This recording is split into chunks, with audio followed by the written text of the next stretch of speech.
Many people spend years waiting for certainty before they move. They wait for the perfect decision, the perfect timing, complete confidence, absolute clarity, some guarantee that they will not make a mistake. Only then, they believe, will it be safe to act. Only then will they know they are moving in the right direction. And while they wait, life appears to stand still. Projects remain unfinished. Conversations remain unspoken. Opportunities pass. Entire seasons of life become organized around the hope that one day certainty will finally arrive. The frustrating part is that clarity rarely appears when it is most wanted.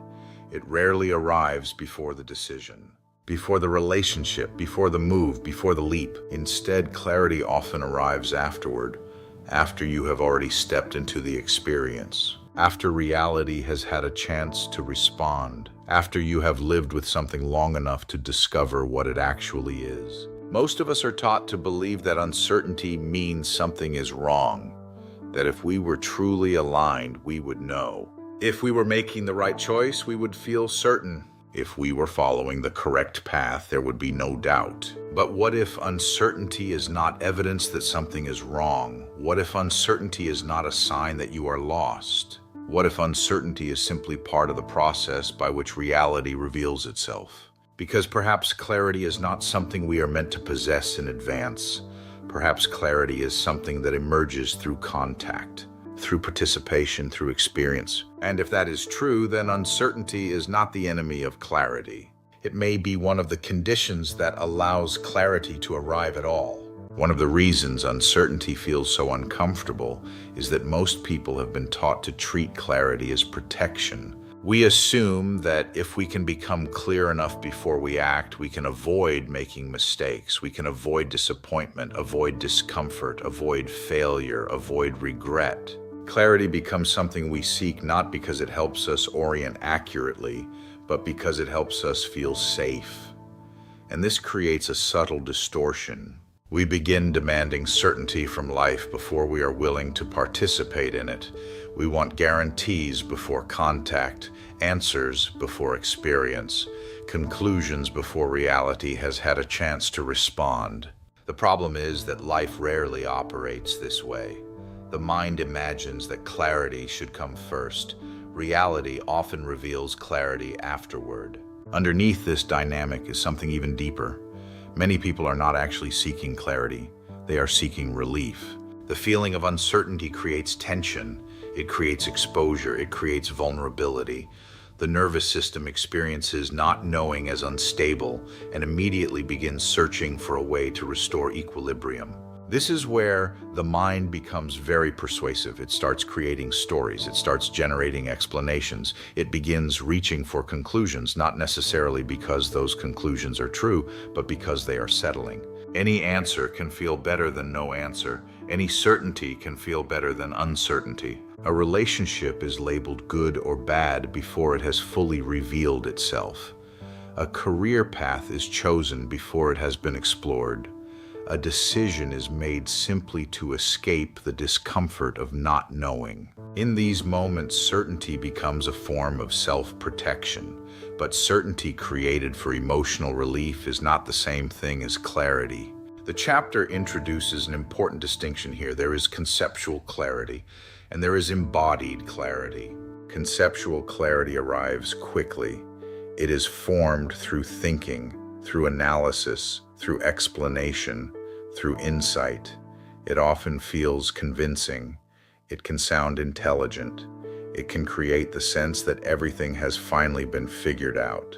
But conceptual clarity is often fragile. Reality has not yet tested it. Experience has not yet matured it.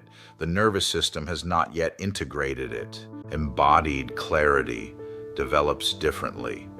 It is slower, quieter, less dramatic.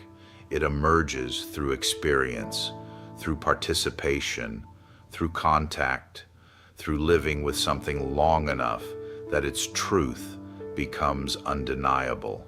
You begin noticing how your energy responds, what consistently creates expansion, what repeatedly creates contraction, what naturally deepens over time, what continually requires force. The body gathers information the mind cannot access in advance. This is why some of the most important clarity in life arrives late, not because life is withholding answers, but because some truths can only be known after they have been lived. What eventually emerges is not an opinion about reality, it is a relationship with reality. And that relationship carries a depth and stability that thought alone can never provide. The way we relate to uncertainty shapes far more than our internal experience. It shapes our relationships, our work, our decisions, our sense of identity. In many ways, it shapes the entire direction of our lives. Consider relationships. People often stay too long or leave too early, not because they lack intelligence, not because they are incapable of making good decisions, but because they want certainty before reality has finished speaking. A person wants to know immediately whether a relationship is right or wrong, whether it will last, whether it will lead somewhere meaningful, whether they should stay or go. But relationships are living systems. They reveal themselves over time. The relationship itself contains information that cannot be accessed from a distance. Certain qualities only become visible through participation, through conversation, through conflict, through shared experiences, through watching how two lives actually interact over time. The desire for immediate certainty often prevents the very contact through which genuine clarity emerges. The same dynamic appears in questions of purpose and direction. Many people spend years asking, "What is my purpose?" as if purpose were a hidden answer waiting somewhere to be discovered, as if the correct path already exists, fully formed, and simply needs to be identified. But purpose rarely arrives this way. Purpose often emerges through engagement, through participation, through experimentation, through trying things, through discovering what repeatedly comes alive when you interact with life. Very few people think their way into purpose. Most grow into it. The path becomes visible because they walked it, not because they solved it. Achievement works much the same way. Traditional achievement culture assumes a simple sequence. Know first, act second, create a plan, establish certainty, then move. But reality is often operating in the opposite direction. You act, you learn, you adjust, you clarify, you discover through contact what could never have been known through analysis alone. This is why some of the most successful people are not necessarily the ones with the most certainty. They are often the ones most willing to remain in uncertainty long enough for reality to provide better information. They are willing to test, to observe, to adapt, to allow feedback to refine direction. While others are waiting for certainty, they are gathering information. While others are seeking guarantees, they are developing relationship. And perhaps nowhere does uncertainty become more uncomfortable than in the realm of identity, because uncertainty is not only about not knowing what to do, it is often about not knowing who you are becoming. You may no longer be the person you once were, but you are not yet the person you are becoming. The familiar structures begin to loosen. Old motivations lose their force. Old ambitions lose their certainty. Old identities stop providing the stability they once offered. The ego experiences this as deeply unsettling. It wants a clear story, a clear role, a clear direction, something solid to defend and organize around. But what if the absence of that certainty is not failure? What if it is evidence that something deeper is occurring?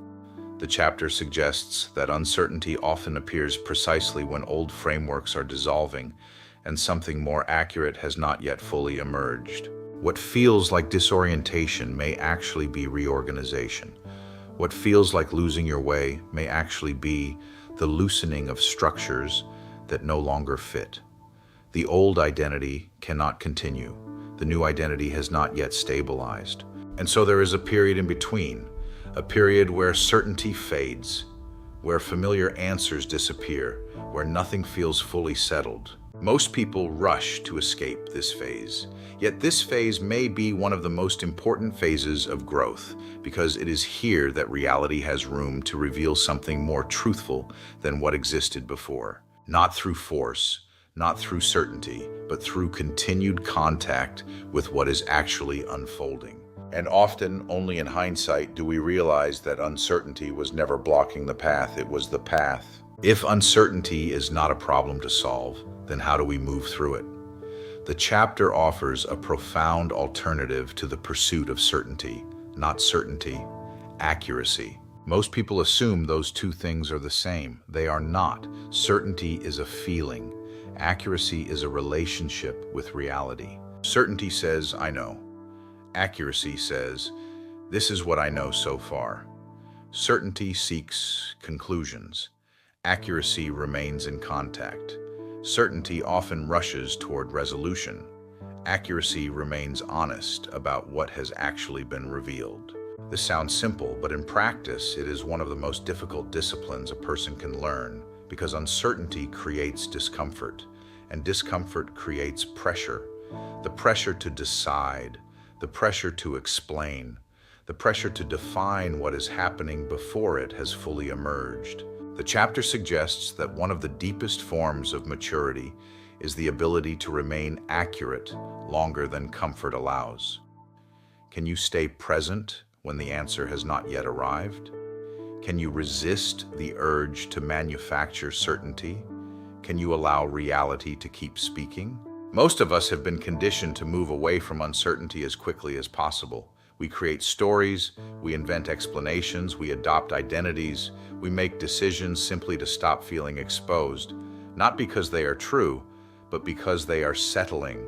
Yet every premature conclusion comes with a cost. When clarity is forced, something authentic is often overridden. Something important is no longer heard. Something that was still unfolding is cut short. Accuracy asks for something different. It asks you to acknowledge what is true right now. No more, no less. Perhaps the truth is, I don't know.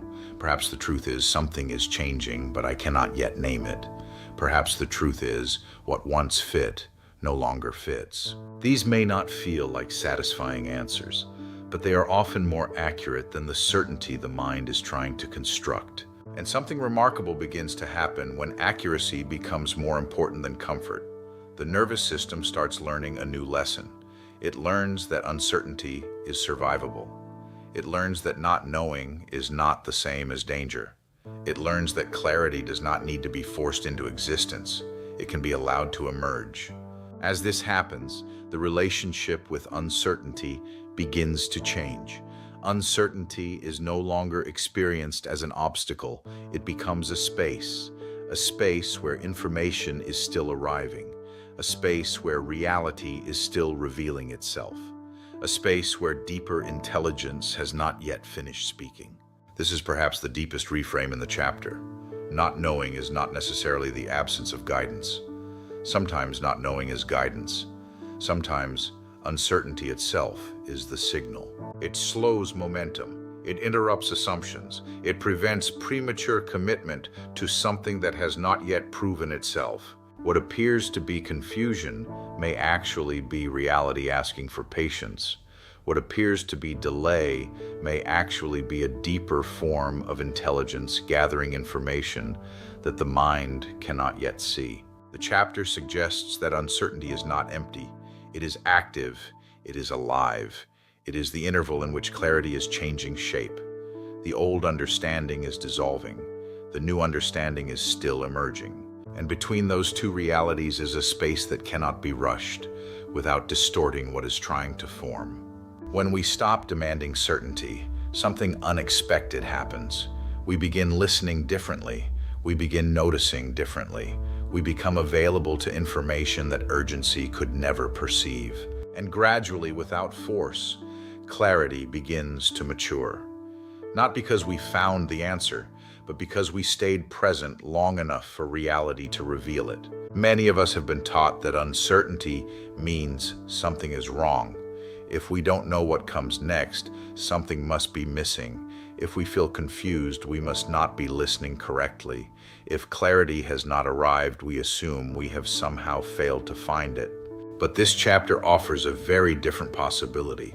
What if uncertainty is not evidence that something is wrong?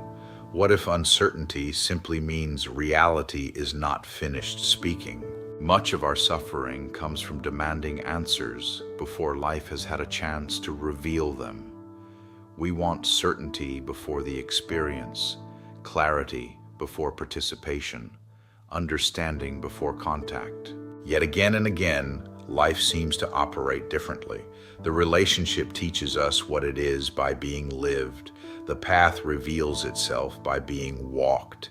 The decision becomes clear through experience rather than analysis. Perhaps clarity was never supposed to arrive before the experience. Perhaps it was always meant to emerge through it.